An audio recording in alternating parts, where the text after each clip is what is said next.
Hai teman-teman, di video kali ini Chikose akan menceritakan sebuah film inspiratif berjudul The Last Recipe tahun 2017. Sesuai dengan judulnya, film ini bergenre tentang makanan, yang mana di dalam film ini menceritakan tentang seorang koki legendaris yang mempunyai bakat istimewa, yaitu ia tidak pernah bisa melupakan rasa masakan yang pernah ia makan, dan dapat membuat masakan yang persis seperti masakan tersebut. Bahkan yang lebih menariknya lagi, di dalam film ini ditunjukkan dari manakah asalnya beberapa masakan lezat yang terkenal di dunia, yang keberadaannya masih digemari hingga saat ini, bahkan di negara kita, Indonesia. Baiklah, tanpa berlama-lama, kita langsung saja masuk ke alur ceritanya. Pada tahun 2002, di sebuah upacara pemakaman dari seorang yang bernama Taichi, kita diperkenalkan dengan seorang pria bernama Ken yang sedang menghubungi sahabatnya yang bernama Mitsuru Sasaki untuk memintanya datang ke pemakaman dari ayah angkatnya. Namun Sasaki tidak datang dikarenakan dirinya sedang bekerja sampingan di rumah sakit untuk seorang pria tua, yaitu sebagai koki panggilan. Sasaki ini dikenal sebagai koki yang memiliki bakat langka, yang mana ia tidak pernah bisa melupakan rasa masakan yang pernah ia makan dan dapat membuat masakan yang persis seperti masakan tersebut, dengan rasa yang sama persis pula.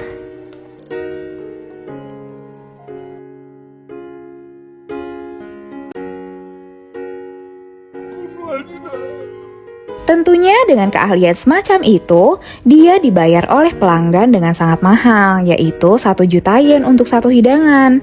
Namun dengan jumlah itu kebutuhannya tidaklah cukup, karena harus membayar hutang dikarenakan restorannya yang bangkrut. Dan alasan kebangkrutannya itu adalah karena ia selalu ingin membuat hidangan kreatif menggunakan bahan-bahan terbaik dan tidak percaya dengan para karyawannya. Hingga karyawannya pergi dan restorannya pun ditinggal oleh pelanggan.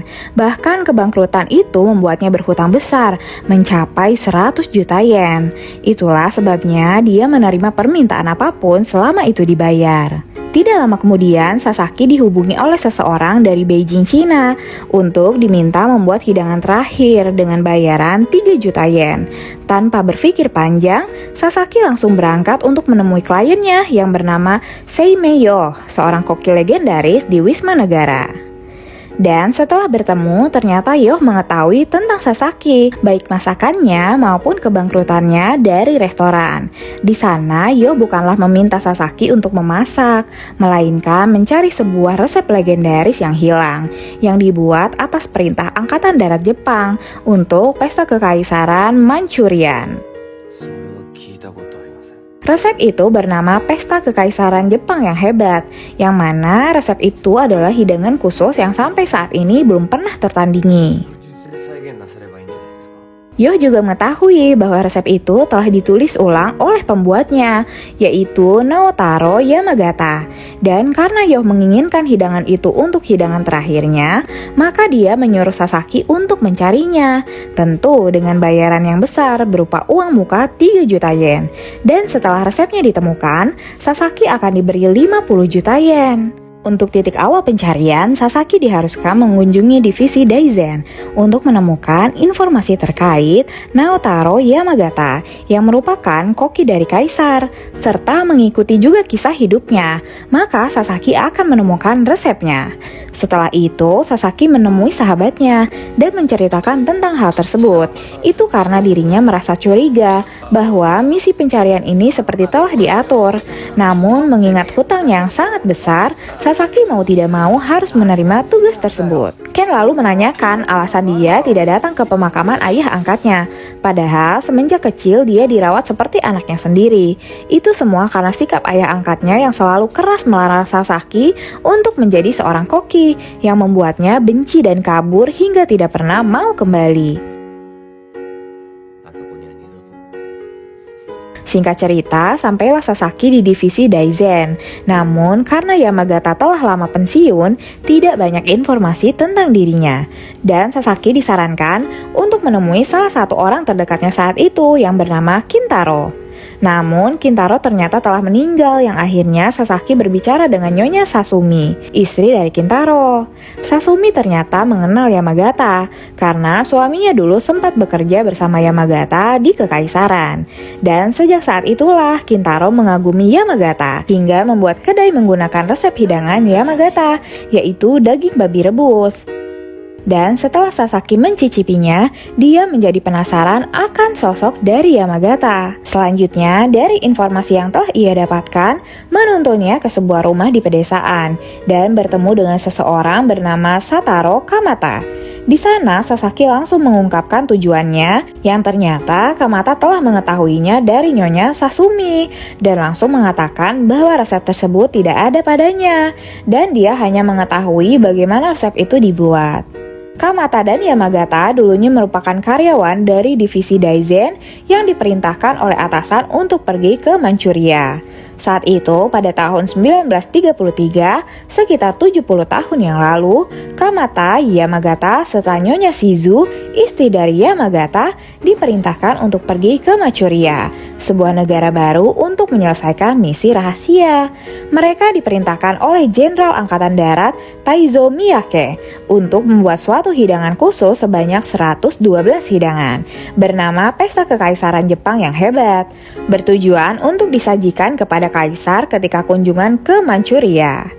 Mereka semua diberi fasilitas lengkap, berupa dapur berikut dengan isinya, agar dapat mengalahkan hidangan pesta kekaisaran Han. Dan di dapur inilah Yamagata dan yang lain bertemu dengan Seimeyo, seorang koki dari Manchuria yang dipilih oleh Jenderal Miyake untuk membantu tim Yamagata. Yo ketika itu mengatakan bahwa Jepang tidak akan bisa membuat hidangan yang melebihi pesta kekaisaran Han dan memperlihatkan kemampuannya dalam hal memasak.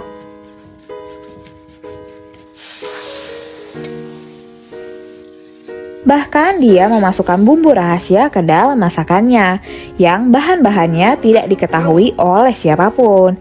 Dan ketika hidangannya selesai dan dicicipi oleh semua, Yamagata terlihat menikmatinya.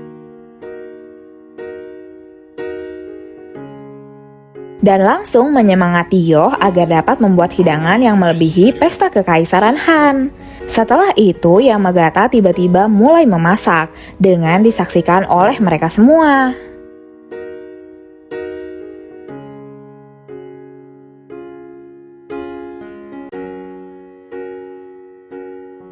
Dan setelah hidangannya selesai, ternyata Yamagata memasak hidangan yang tadi dibuat Yo. Bahkan yang lebih mengejutkan lagi, rasanya pun ternyata sama persis. Ternyata Yamagata memiliki bakat langka sama seperti Sasaki, yaitu memiliki lidah kilin, julukan untuk orang dengan kemampuan mengingat setiap rasa masakan dan menirunya dengan sama persis. Pagi harinya, Yamagata bertanya tentang makanan favorit Kamata, berupa ikan asin goreng, dan mencoba untuk membuatnya dengan cara baru, yaitu menggabungkan ikan asin goreng dengan saus yang semuanya digulung menggunakan kulit lumpia. Dan di sela-sela waktu pembuatannya, Yamagata menjelaskan bahwa pesta kekaisaran Han adalah hidangan dari dinasti Qing, dan dinasti Qing didirikan oleh minoritas Manchurian. Oleh karena itu, orang Manchu banyak mengadopsi makanan dari negeri Cina. Ikan asin goreng itu akhirnya selesai, dan itu merupakan resep hidangan yang pertama dibuat oleh Naotaro Yamagata.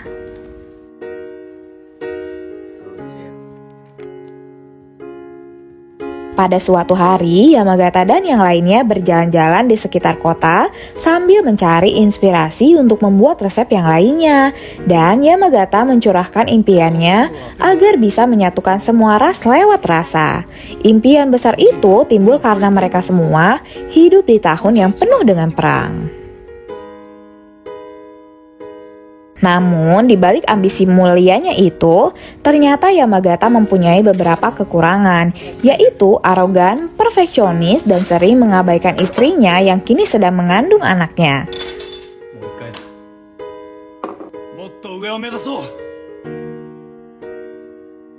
Tetapi istrinya yang bukan seorang koki selalu membantunya dengan cara yang lain, yaitu menulis dan memfoto setiap langkah pembuatan hidangan, menjadi sebuah resep agar lebih mudah untuk dibuat kembali.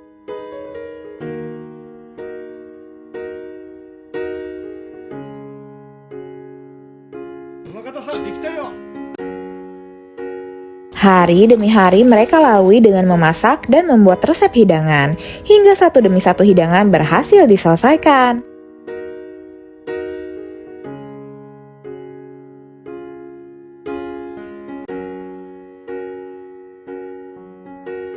Namun ketika dinding itu telah penuh, Yamagata ternyata belum puas dan membuang sebagian yang dirasanya kurang enak agar dirinya dapat mengganti dengan hidangan yang lebih enak lagi. Pada suatu hari, Yamagata pergi ke kota sendirian, namun istrinya yang tidak ikut terlihat pucat dan sakit. Ketika itu, dirinya sempat diajak ke rumah sakit oleh petugas, namun dirinya menolak dan tiba-tiba mengatakan bahwa untuk mencapai sesuatu harus ada yang dikorbankan.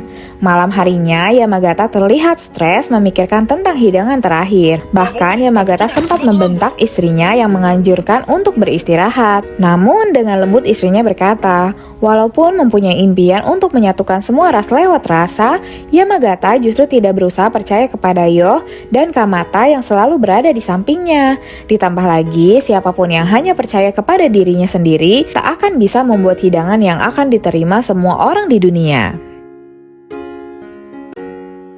Beberapa hari kemudian, Yamagata diberitahu bahwa istrinya telah melahirkan. Namun siapa sangka, setelah melahirkan anak perempuannya, istrinya mengalami pendarahan yang membuatnya kritis dan akhirnya meninggal dunia. Dan di situasi berduka itu, Yamagata justru berada di dapur dan memasak yang membuat semua orang kecewa atas sikapnya. Ternyata sikap Yamagata ini adalah luapan dari kesedihannya yang membuat dirinya memasak sebuah hidangan ketika dulu melamar istrinya. Namun walaupun hidangan itu bisa dibuat kapanpun, dirinya takkan bisa mengembalikan kenangannya. Mendengar hal itu, Yoh dan Kamata lantas membantunya. Sementara Suzuki mengatakan bahwa resep itu akan membawa kesialan. Dan setelah hidangan itu selesai, mereka bertiga makan bersama di meja sambil mengenang kepergian Shizu, istri tercinta dari Naotaro Yamagata. Sasaki yang terlarut dalam cerita itu kemudian bertanya, di manakah resepnya? Dan apakah Yamagata masih hidup? Namun Kamata tidak menjawab dan hanya memberi selembar kertas agar Sasaki mendengar sisa cerita itu dari orang yang namanya tertera di kertas. Singkat cerita, sampailah Sasaki di tempat tujuan, dan orang yang dimaksud itu ternyata berkebangsaan Rusia bernama David. Namun, yang dekat dengan Yamagata bukanlah David, melainkan ayahnya yang bernama Joseph. Dan walaupun begitu, David berteman baik dengan putrinya Yamagata yang bernama Sachi. Semua itu berawal saat Yamagata dan Sachi datang pertama kali. Ketika itu, Yamagata mendapat tugas untuk menyiapkan hidangan makan malam bagi pertemuan Yahudi. Namun, Joseph menolaknya karena membenci orang Jepang. Bahkan berkata bahwa Yamagata tidak diizinkan untuk memasak dan akan digantikan oleh koki dari Rusia. Walaupun begitu, pada suatu malam, Yamagata nekat memasak di dapur restoran Joseph untuk membuat hidangan kol gulung yang menjadi khas Rusia. Bersamaan dengan datangnya Joseph yang langsung marah terhadap Yamagata, namun ketika Yamagata memaksa untuk dicicipi, Joseph merasakan ada sesuatu yang berbeda, yang tentunya menjadi lebih enak. Itu karena Yamagata memadukan bahan makanan khas Rusia dengan bahan makanan khas Jepang.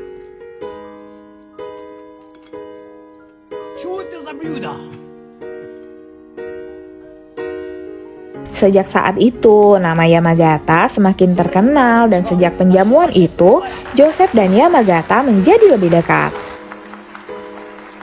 Bahkan Yamagata menunjukkan semua resepnya yang telah ditulis ulang dan menceritakan bahwa sebelumnya hidangannya tidaklah enak dan setelah istrinya meninggal dia menjadi tersadar dan setiap kali memasak selalu memasukkan perasaan ke dalamnya, juga mempercayai orang-orang di sekitarnya. Namun setelah mendengar cerita itu, Sasaki menganggap bahwa Yamagata hanyalah membuat suatu hidangan yang enak dan tidak mungkin resepnya akan terukir di dunia. David kemudian mengenalkan hidangan kogulung itu, dan faktanya hidangan ini merupakan menu kebanggaan dari restoran yang masih disukai bahkan hingga saat ini.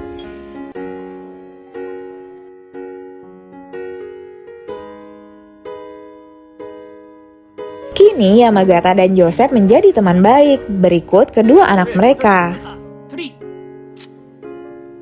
Namun pada suatu hari, Yamagata melepaskan resep berharga itu dengan diam-diam menyerahkannya kepada Joseph, orang yang Yamagata percayai. Alasannya adalah untuk melindungi karena Manchuria saat itu dilanda konflik yang penuh dengan mata-mata. Berikut di lingkungan Yamagata. Ketika itu Yamagata marah kepada Yoh dan menuduhnya sebagai mata-mata komunis yang menginginkan resepnya. Maka dari itu Yoh diusir dengan paksa dan dilarang untuk kembali. Tapi sebelum Joseph meninggal, resep berharga itu dipercayakan kepada David. Dan setelah itu David mempercayakannya kepada seseorang yang sebelumnya tidak ia ketahui, yang telah diamanati oleh Tuan Yamagata. Orang itu adalah Yoh, orang yang saat itu telah menjadi kepala koki di Wisma Negara Beijing. Serta terdapat juga sepucuk surat yang ditunjukkan untuk Yoh, bersamaan dengan resepnya. Dari cerita David, itu membuat Sasaki menjadi semakin bingung dan langsung pergi untuk menemui Yoh dengan tujuan untuk memintanya menjelaskan apa yang sebetulnya sudah terjadi. Selanjutnya, Yoh menunjukkan surat dari Yamagata kala itu yang isinya adalah kebenaran dan pertempuran dari kisah hidup seorang koki legendaris. Ternyata sebelum Yoh diusir, Yamagata dipanggil oleh Jenderal Miyake sehubungan dengan semakin dekatnya pesta hidangan untuk kedatangan kaisar. Namun bukannya untuk mengukir sejarah lewat hidangan, melainkan Yamagata diperintahkan untuk memasukkan racun ke dalam hidangannya dengan tujuan membunuh kaisar. Bahkan walaupun Yamagata tidak mau melakukannya, Miyake tetap akan melakukannya sendiri dan kambing hitam yang telah disiapkan sebagai pelaku adalah Yoh. Sedangkan mata-mata sesungguhnya ternyata adalah Kamata. Itu adalah misinya sejak awal dan dirinya tidak dapat menolak. Maka dari itu Yamagata membuat skenario untuk menyelamatkan hidup Yoh dengan cara mengusirnya. Namun tindakan itu tidak akan merubah situasi. Keselamatan Yoh tetap terancam selama resep itu masih ada. Yamagata tentu saja tidak akan tinggal diam, apalagi hidangannya akan digunakan sebagai senjata. Sangat bertolak belakang dengan impiannya dan juga keyakinannya. Maka dari itu, Yamagata menulis ulang resepnya secara detail, menggunakan salinan resep awal yang telah disusun oleh mendiang istrinya. Hingga akhirnya salinan resep itu selesai dan dipercayakan kepada Joseph untuk kemudian diserahkan kepada Yoh.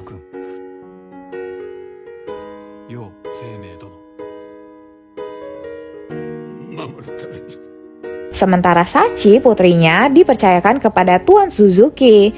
Dan beberapa hari sebelum pesta kekaisaran, ketika hidangannya akan dicicipi, Yamagata dengan berani membakar resep itu tepat di depan Jenderal Miyake, yang membuatnya marah, hingga Yamagata dijebloskan ke dalam penjara. Di sana, Kamata yang sebetulnya adalah seorang koki yang baik mencoba untuk membebaskan Yamagata. Namun Yamagata menolak karena itu sama saja dengan membahayakan hidup Kamata. Dan karena pesta kekaisaran itu telah gagal akibat tindakan dari Yamagata, akhirnya membuat Yamagata tewas dieksekusi oleh Jenderal Miyake.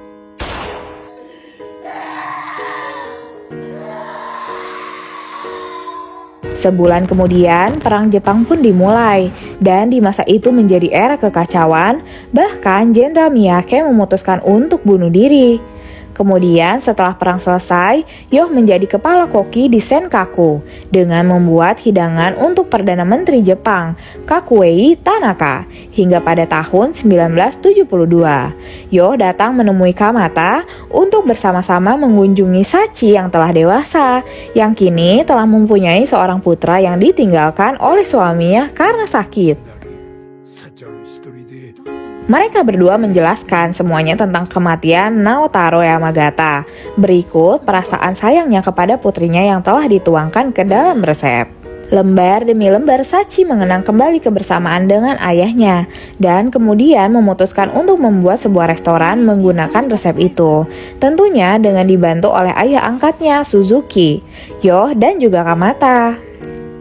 Namun naas, ketika baru saja restoran itu diresmikan, restoran itu mengalami kebakaran. Dan demi menyelamatkan resep ayahnya, Sachi nekat masuk ke dalam kebakaran yang akhirnya membuatnya tewas demi melindungi resep berharga itu. Perlahan, Sasaki akhirnya mengingat bahwa Sachi merupakan ibunya dan Yamagata adalah kakeknya. Setelah kejadian itu, orang yang merawat putra Sachi adalah anak dari Tuan Suzuki, yaitu Taichi. Yoh kemudian memberikan resep itu kepadanya agar kelak diberikan kepada Sasaki, cucu Yamagata sekaligus penerus. Hingga kemudian Taichi membangun sebuah panti asuhan yang diperuntukkan untuk anak-anak yang kurang beruntung.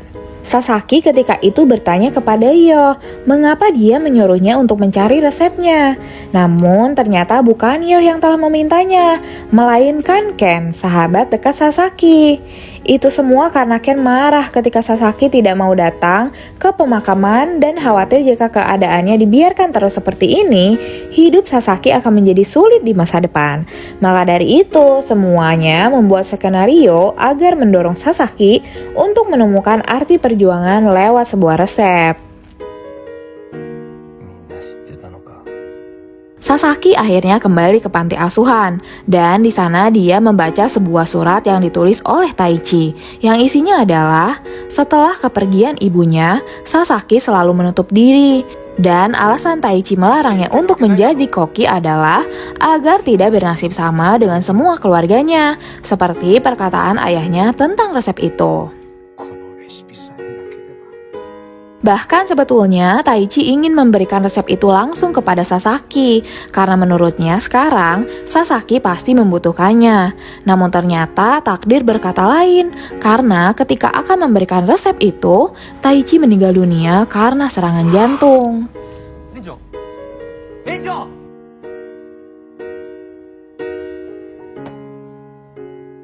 Kemudian setelah Sasaki membuka resep itu dan menghayatinya,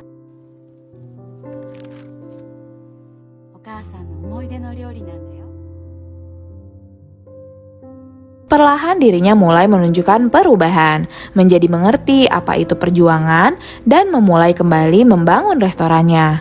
Tentunya dengan bermodalkan rasa kepercayaan, sama seperti perasaan yang tertuang di dalam resep legendaris itu.